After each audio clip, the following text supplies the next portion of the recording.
We want to take a moment to welcome everyone to the Watch This Shit podcast. You could have been anywhere in the world, but you're here with us. My name is Seneca, the movie professor.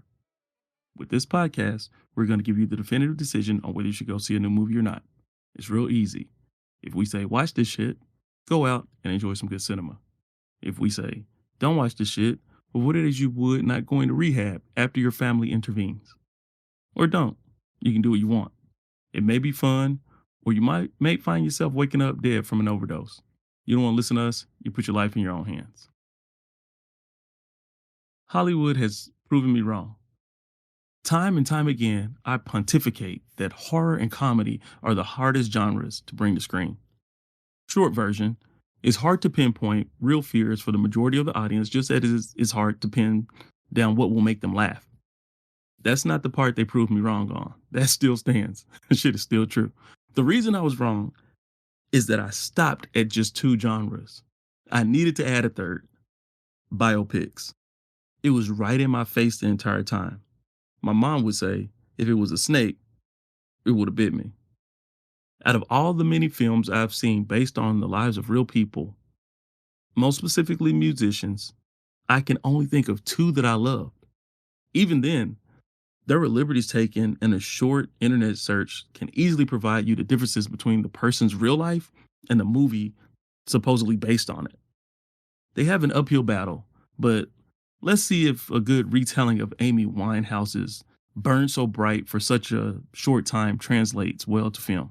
When we review Back to Black, the story of most white women's sexual experiences in America. Damn, I tried not to do that joke, but it was the only one that came to mind.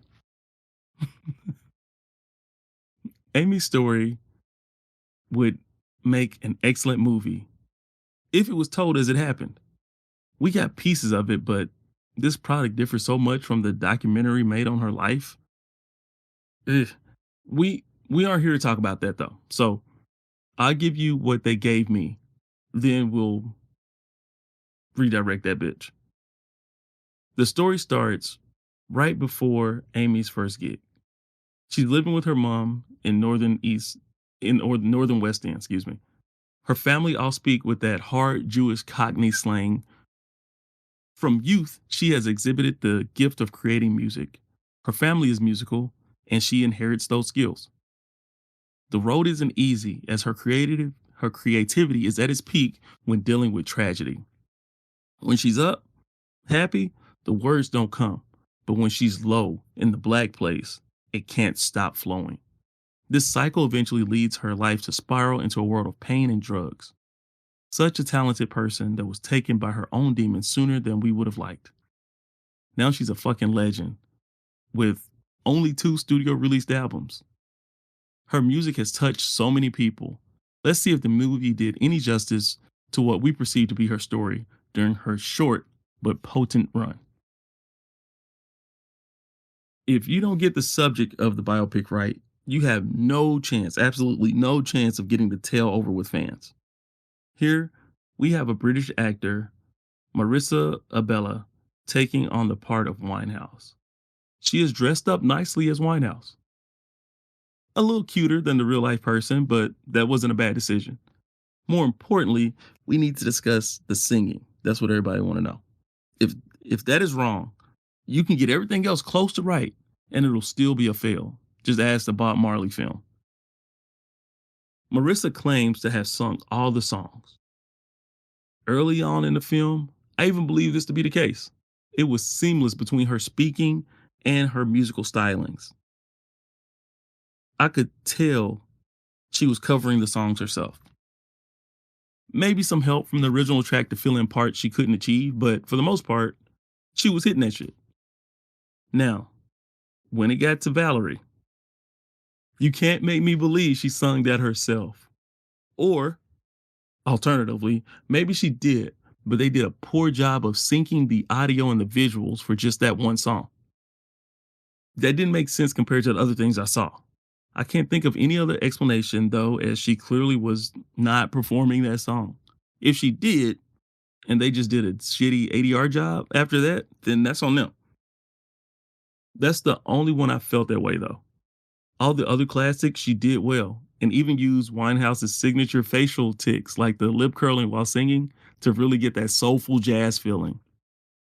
It's possible, maybe, she relied on that move a little too much, but it fit as Winehouse was never one to not overuse something. Not a shot, that was her whole thing. From one obsessive personality to another, I recognized everything she went through as a potential future for myself. Hence, I do not partake in certain activities.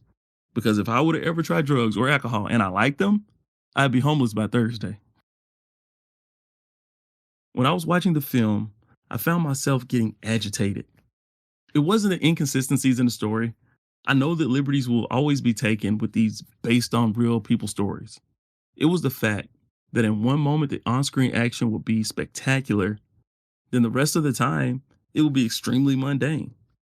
There was a way to make this story entertaining throughout. I say this only because I saw it. There were a few scenes that were so awesome I thought that they were from another movie.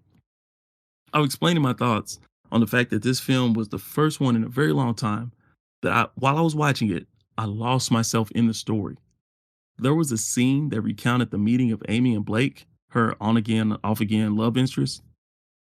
Did I say off again, off again? On again, off again. They probably were a lot of offs, but some of it was on too. Anyway, the scene was crafted so well, I felt like I was one of the patrons of the pub, just there in real life watching this couple meet, flirt, and fall in love. The problem with this is, when it was over, the spell was broken and it went right back to being your average, almost unwatchable biopic. Not as bad as what they did to Whitney Houston. Everybody on that film needs their asses whooped, but not a whole lot better. Like I said up top, this is one of the hardest genres to land. These figures are so big publicly that whatever you do, especially if not done to a high level, will never live up to the expectations of the people that follow the artists during their lives and careers. Much of the blame for the shortcomings that were displayed can rest right on the shoulders of the director. Before I conducted my research, I was unaware. Sam Taylor Johnson, wow, didn't know she was Aaron Taylor Johnson's wife. We just discussed him in the Fall Guy movie review, in which he did an amazing job. Let me look up her credits real quick. 50 Shades of Grey is on here. Okay, that's why this shit is what it is. She hasn't done anything I would consider of note. Well, she's directed more than that, but she's directed more than me. But that's not saying shit. She has some music videos, a movie I've never heard of, and 50 Shades of Grey. Yeah. If I had known that prior to going in, I would have been able to temper my expectations. These people believe that the allure of the artists and their musical works will carry the film. It will generate interest, sure, but it will not ensure that the film will be done well. You still have to do the damn work. One day, I hope they learn this crucial lesson, as they have not proven the ability to do so as of yet. I'll discuss just a bit of the inconsistencies this movie had to real life. Not going deep, but just a few things that really impacted my enjoyment of the film. Firstly, from Blake's own recountment of the real events of their first meeting, they went back to hers the first time they met. This is this is in line with her impulsive nature. The movie has his current girlfriend walk into the bar right before they're able to decide if they're going to cement their relationship that night or not. Convenient. Another thing they tried to gloss over was her lifelong fight with bulimia. Yeah, it's not sexy and it doesn't sell well, but it was an aspect of her life that she struggled with for a long time. And it would have made for an interesting story. Her father, played by Eddie Marsan, one of the guys that play roles with the Shaun of the Dead crew. He mentioned her losing weight and she needs to be careful not to fade away. But nothing about the pain that she bore that would cause her to feel so bad about herself that she would eat and immediately purge. All in an effort to fix the self-image that she had of herself. Just as a PSA, people, whatever you look like, you are beautiful. Lastly, and probably most offensive of all, the scene where Amy visits Blake in jail. This motherfucker had a prison issued polo shirt with the collar turned up. Hold the fuck up. We are deep in the realm of disbelief now. Everyone else was in prison grays, sweatpants, and shirts. Some had t-shirts. This nigga rolled up in a damn polo. No, I'm calling you on your lies here. That just isn't realistic. Oh, follow-up PSA. To all the girls that dated me in my collar turned up phase, I want to apologize for my acceptance of the primarily issued uniform of assholes everywhere. I promise I will not do that again. Final verdict. Don't watch this shit. I can almost copy the same sentiment I had after I saw One Love. You would do much better watching random interviews from her time with us and a few of the performances before turning on her most popular album and even watching the documentary. You would get more from that, and you would also feel like you know her better from those things. This seems like it was just a cosplay of Winehouse without any exploration of the inner turmoil that made her such a creative musician.